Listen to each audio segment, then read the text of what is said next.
cómo ha avanzado hasta ahora el articulado de la reforma pensional. Pues William, yo diría que no estoy tranquila, porque yo siento que no han dejado de debatir. Yo, por ejemplo, tenía 8 proposiciones sobre los temas de umbrales, recursos, y le dan a uno 6 minutos para intervenir. Entonces, pues, ¿qué debate es eso si uno ni siquiera puede entrar a los temas de fondo? Aquí además tomaron un mecanismo bastante antidemocrático, que es que solamente se leen y se discuten las proposiciones avaladas por el gobierno, como si estuviéramos en fast track. Por otro lado, tenemos una presidenta que considera que ella puede imponer los ritmos del debate según la conveniencia del gobierno y no la conveniencia de los colombianos, que lo que requerirían es un debate profundo. Unos congresistas que no permiten el uso de la palabra, que nos han bloqueado la presentación de proposiciones, y sobre todo hay un ambiente muy enrarecido en torno a todos los compromisos que el gobierno ha tomado con congresistas que hacen que hagan se queden ahí y no permitan ni la discusión ni permitan los votos en contra. Senadora Paloma Valencia, yo sé que una de las grandes preocupaciones de usted y de todos es el manejo de esos recursos, es decir, que no se vuelvan plata de bolsillo ni caja menor del gobierno de turno, porque es nuestro ahorro, es nuestra pensión, es nuestra plata. ¿Le da tranquilidad, por ejemplo, que en este momento se hable de que va a ser el Banco de la República, o que es el Banco de la República quien va a decidir quién cuida y quién maneja esos recursos del Fondo del Pilar? Parcialmente, yo creo que es una muy buena solución que el Banco de la República sea el que coordine las inversiones de los recursos que están llegando, y que el pilar de ahorro pues no termine siendo una caja menor, porque entre otras cosas ayer yo denunciaba cómo la plata de Colpensiones, por ejemplo, la ferean en unos contratos con más de 100% de sobrecosto, cambiando y habilitando a través de empresas externas de abogados quienes pueden participar o no. Entonces, yo creo que está muy bien lo del Banco de la República, pero ahí hay otras preocupaciones. Por ejemplo, el presidente Petro ha dicho que no le va a echar mano al conglomerado, digamos, de los ahorros pensionales de los colombianos, que son más o menos 420 billones de pesos. Sin embargo, hay una normita que metieron en el proyecto y que ayer votaron, que dice que el gobierno va a decidir en dónde invierten los fondos. Entonces, si el gobierno prohíbe las inversiones en el exterior, prohíbe las inversiones en el sector privado, pues vamos a terminar con que los fondos, sí, que administran las pensiones, pero en realidad es el gobierno donde decide dónde invierte. Segundo tema que a mí me preocupa muchísimo y que tampoco quedó resuelto ayer, es que la reforma pensional le puede dar caja al gobierno. La CARF, el comité de la regla fiscal, ha dicho que esta reforma puede generarle caja a los gobiernos, más o menos 250 billones de pesos, que se va a economizar el presupuesto general de la nación para que lo tengamos que pagar los colombianos con nuestras pensiones, pero que posteriormente esos 250 billones de pesos se vuelven deuda para los colombianos más jóvenes. Entonces, por ejemplo, si la reforma entrara mañana, tendría una caja al gobierno de 4.2 y el próximo año de 5.2 billones de pesos. Eso es una reforma tributaria.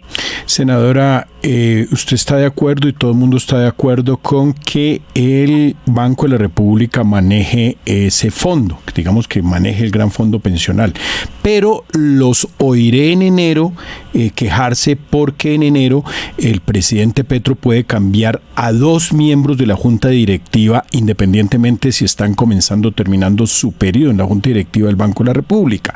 Si usted suma esos 2 que cambian en enero, pone la señora Olga Lucía Acosta, que la acaba de nombrar, que fue el reemplazo de Carrasquilla, y pone al ministro de turno, que es el doctor Ricardo Bonilla, tiene 4 miembros de 7, es decir, en enero tiene la mayoría y seguramente van a terminar su periodo, porque no Roberto Steiner o todo ese tema. O sea que el gobierno, pues eso fue gracias a las reelecciones esas, va a tener, como lo tuvo Duque, Petro va a tener el control de la Junta Directiva en pocos meses, o sea que va a dictar la línea política del Banco de la República. ¿No le parece que esto se cierne como una amenaza?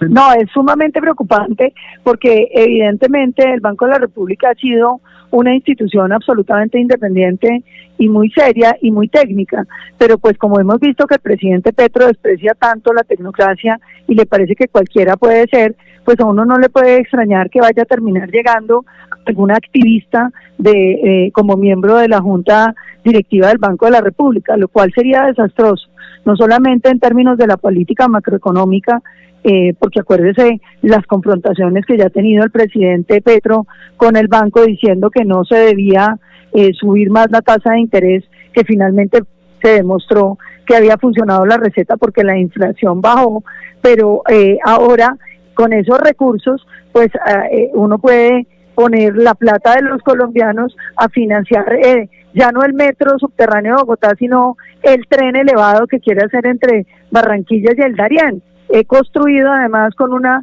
mega empresa de construcciones nacionales. Entonces, sí, yo sí creo que aquí hay un enorme riesgo y yo preferiría que la reforma en los términos en los que está planteada no hubiera pasado. Yo creo que a esa reforma le faltaba mucha maduración. La reforma tenía una cosa muy importante que yo quiero reconocerle, que es el hecho de eliminar los subsidios en colpensiones a las pensiones altas, que es un tema del que se ha hablado mucho pero que no se había hecho.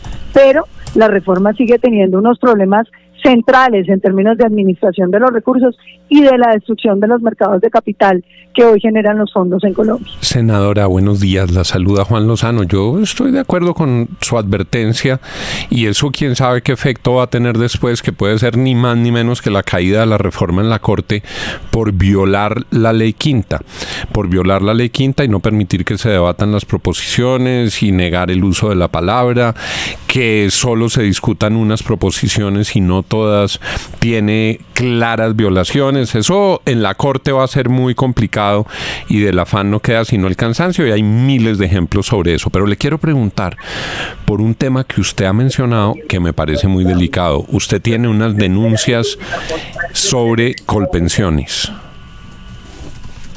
Doctor Juan, un saludo especial. Pues mire, lo de colpensiones es verdaderamente vergonzoso, porque estamos hablando de que si los precios hubieran sido los mismos precios que había antes de la administración de Dusan, estaríamos ahorrándonos 226 mil millones de pesos. Pero no son solamente 226 mil millones, doctor Juan, que se pagan en sobrecostos para recibir exactamente los mismos servicios que teníamos antes.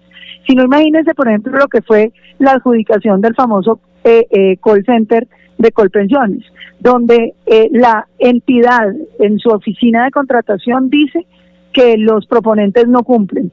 Y entonces lo que hace la administración es contratar una empresa de abogados independientes que en un solo día, decide habilitar a quien se gana la licitación con un sobrecosto de 38 mil millones de pesos para los colombianos. Y se lo habilitan.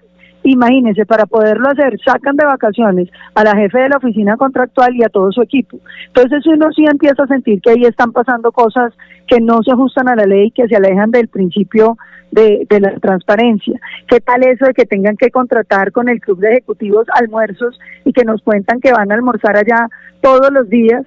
200, casi 200 millones de pesos en almuerzos a punta de la plata de los colombianos. Entonces, cuando uno le dicen que todos los colombianos van a tener que estar obligados en una entidad que carece de gobierno corporativo, donde se están cometiendo semejantes excesos en la contratación, pues uno sí siente mucho miedo con lo que le puede pasar al ahorro pensional de los colombianos.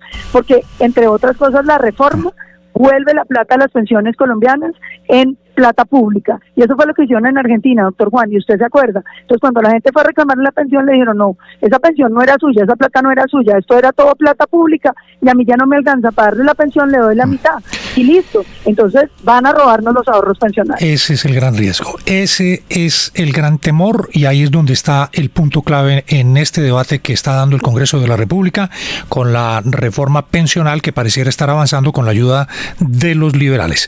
Senadora Paloma Valencia, muchas gracias. Estaremos muy atentos a lo que pasa en el Congreso. Muchísimas gracias. Un abrazo para todos y un feliz día. 8:55.